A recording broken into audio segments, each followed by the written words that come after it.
এ প্রশ্নের আবার আরেকটি দিক আছে। আমরা যেন অপরকে ঘৃণার চক্ষে না দেখি। আমরা সকলেই সেই লক্ষ্যের দিকে চলিয়াছি।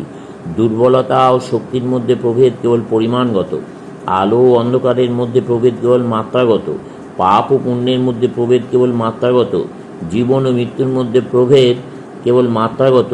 যে কোনো বস্তুর সহিত অপর বস্তুর প্রভেদ কেবল মাত্রাগত, পরিমাণগত, প্রকারগত নয়। কারণ প্রকৃতপক্ষে সবই সেই এক অখণ্ড বস্তুমাত্র। সবই এক, চিন্তারূপেই হউক, জীবনরূপেই হউক, আত্মারূপেই হউক, সবই এক। প্রভেদ কেবল পরিমাণের তারতম্যে, মাত্রার তারতম্যে। তাই অন্যে ঠিক আমাদের মতো উন্নতি করিতে পারে নাই বলিয়া তাহাদিওকে ঘৃণা করা উচিত নয়। কারো নিন্দা করিও না। সাহায্য করিতে পারো তো করো, যদি না পারো হাত গুটায় জ্বালাও। সকলকে আশীর্বাদ করো, সকলকে নিজ নিজ পথে চলিতে দাও। গাল দিলে, নিন্দা করলে কোনো উন্নতি হয় না। এভাবে কখনো কাহার উন্নতি হয় না। অন্যের নিন্দা করিলে কেবল বৃথা শক্তিক্ষয় হয়। সমালোচনা ও নিন্দা দ্বারা বৃথা শক্তিক্ষয় হয় মাত্র। আর শেষে আমরা দেখিতে পাই, অন্যে যেদিকে চলিতেছে আমরাও ঠিক সেই দিকেই চলিতেছি। আমাদের অধিকাংশ মতভেদ ভাষার বিভিন্নতা মাত্র। এমনকি পাপের কথা ধরো, বেদান্তের ধারণা এবং মানুষ পাপী ইত্যাদি ধারণা, এই দুটি ভাবই কার্যত এক, তবে একটি ভুল দিকে চলিয়াছে। প্রচলিত মত নেতিভাবাপন্ন, বেদান্ত ইতিভাবাপন্ন। একটি মত মানুষকে তার দুর্বলতা দেখাইয়া দেয়, অপরটি বলে দুর্বলতা থাকিতে পারে, কিন্তু সেদিকে দৃষ্টিপাত করিও না। আমাদেরকে উন্নতি করিতে হইবে। মানুষ যখন প্রথম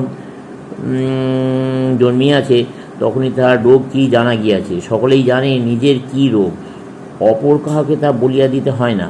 আমরা বহির্জগতের সম্মুখে কপটাচরণ করিতে পারি, কিন্তু অন্তরে অন্তরে আমরা আমাদের দুর্বলতা জানি। বেদান্ত বলেন, কেবল দুর্বলতা স্মরণ করাইয়া দিলে বিশেষ কিছু উপকার হইবে না, তাকে ঔষধ দাও।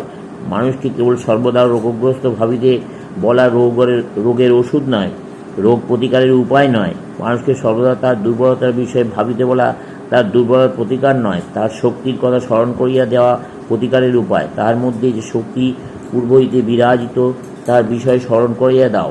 মানুষকে পাপী না বলিয়া বেদান্ত বরং বিপরীত পথ দেখাইয়া বলেন, তুমিও পূর্ণ ও শুদ্ধস্বরূপ। তুমি যাহাকে পাপ বলো তাহা তোমাতে নাই। পাপগুলি তোমার অতি নিম্নভাবের প্রকাশ। যদি পারো উচ্চতরভাবে নিজেকে প্রকাশিত করো। একটি জিনিস আমাদের মনে রাখা উচিত, তাই এই যে আমরা সবই পারি। কখনো না বলিও না, কখনো পারি না বলিও না। ওরূপ কখনো হইতে পারে না, কারণ তুমি অনন্ত স্বরূপ। তোমার স্বরূপের তুলনায় দেশকাল কিছুই নয়। তোমার যাহা ইচ্ছা তাহাই করিতে পারো। তুমি সর্বশক্তিমান। অবশ্য যাহা বলা হইলেও তাহা নীতির মূল সূত্র মাত্র। আমাদিগকে মতবাদ হইতে নামিয়া আসিয়া জীবনের বিশেষ বিশেষ অবস্থায় ইহা প্রয়োগ করিতে হইবে। আমাদিগকে দেখিতে হইবে কীরূপে এই বেদান্ত আমাদের প্রাত্যহিক জীবনে, নাগরিক জীবনে, গ্রাম্য জীবনে, প্রত্যেক জাতির জীবনে, প্রত্যেক জাতির গার্হস্থ্য জীবনে কার্য পরিণত করিতে পারা যায়। কারণ মানুষ যে অবস্থায় আছে সেই অবস্থায় ধর্ম যদি তাকে সাহায্য করিতে না পারে, তবে ধর্মের বিশেষ কোনো মূল্য নাই। উহা কয়েকজন ব্যক্তির জন্য মতবাদ রূপেই থাকিয়া যাইবে। ধর্ম দ্বারা যদি সমগ্র মানব জাতির কল্যাণ করিতে হয়, তবে ধর্মকে এমন হইতে হইবে যে মানুষ যেখানে যে অবস্থায় আছে সেইখানেই ধর্মের সাহায্য পাইতে পারে। দাসত্বে বা পূর্ণ স্বাধীনতায়, অধঃপতের গহ্বরে বা পবিত্রতার উচ্চ শিখরে সর্বদা সমভাবে ধর্ম যেন মানবজাতিকে সাহায্য করিতে পারে। তবেই কেবল বেদান্তের তত্ত্বগুলি অথবা ধর্মের আদর্শ বা উহাদের যে নামই দাও না কেন কাজে আসিবে।